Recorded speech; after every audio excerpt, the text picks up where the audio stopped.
মহানামা হোলিতে ফিরে এসেছে, সামনেই কিন্তু বিভীষণ উৎসব। সেখানে যদি কিছু ঘটনা ঘটে তাহলে? কিন্তু রাজিমা, সেটাও তো নিশ্চিতভাবে বলা যায় না, তাই একটু না হয় অপেক্ষা করে দেখাই যাক। ঠিক আছে, তুমি যখন বলছো বিভীষণ উৎসব পর্যন্ত আমি অপেক্ষা করব। ঠিক আছে রাজিমা, এখন তাহলে আমি চলি। প্রণাম। এসো। রাজবংশীয় রীতি নীতি তার জানা, এ ধরনের হঠকারী সিদ্ধান্ত কখনোই সে নেবে না। তাই এ ধরনের কথা বলার আগে অন্তত ভেবে দেখার চেষ্টা করো যে তুমি কি বলছো ঐশিকা। আপনি এভাবে কেন বলছেন রাজৌদি? আমি তো শুধু একটু রসিকতা করছিলাম। এটা ঠিক কোন ধরনের রসিকতা ঐশিকা? একজন রাজরানী হিসেবে তোমায় যে সব ধরনের রসিকতা শোভা পায় না সেটা তোমার বোঝা উচিত। রাজৌদি, আপনি কিন্তু অকারণেই। আহা, একটা সামান্য বিষয় নিয়ে তোমরা কেন এত অশান্তি করছো বলো তো? বেশ, আমি না হয় একটা কথা বলি। আমার জন্য রাঙা টুকটুকে রাজকুমারী তুমি খুঁজে দিও, কেমন? তবে একটা শর্ত আছে কিন্তু। কি শর্ত?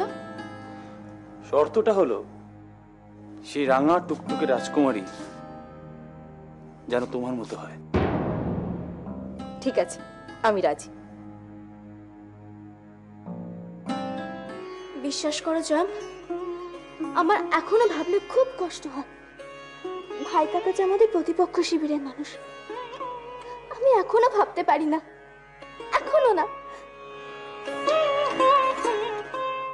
খনা, খনা, আমি তোমাকে বলছি, কাউকে তোমার প্রতিদ্বন্দ্বী ভাবার দরকার নেই। খনা, খনা, খনা, এসো এসো এসো। দেখো খনা, তুমি তোমার নিজের মতন করে জীবনটাকে দেখো, কেমন? জয়ম, সেটা কি সম্ভব? সত্যি কথা বলো তো, আমি চাইলে কি তা পারবো?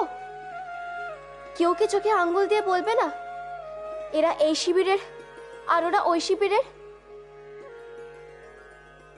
জয়ম, তুমি চিন্তা করো না। আবেগকে গুরুত্ব দিতে গিয়ে আমি আমার লক্ষ্য থেকে ভ্রষ্ট হব না।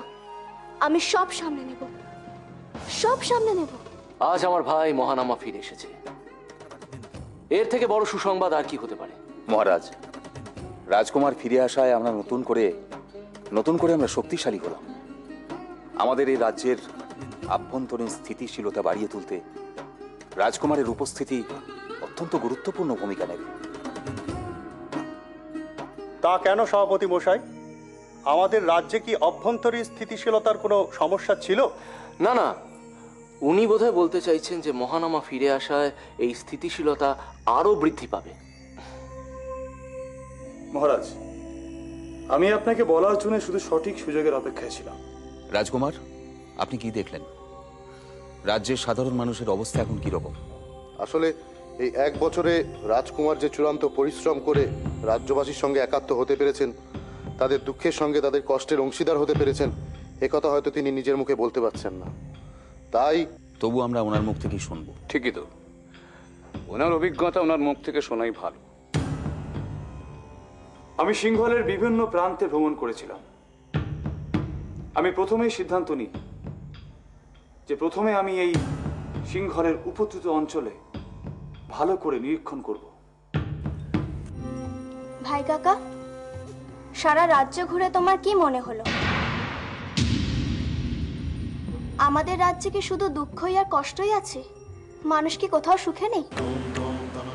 আমি তো তা বলিনি। তাহলে আমাদের রাজ্যের বিভিন্ন অংশের মানুষ যে সুখেও আছে, এ কথা সত্য তো? হ্যাঁ, সত্য।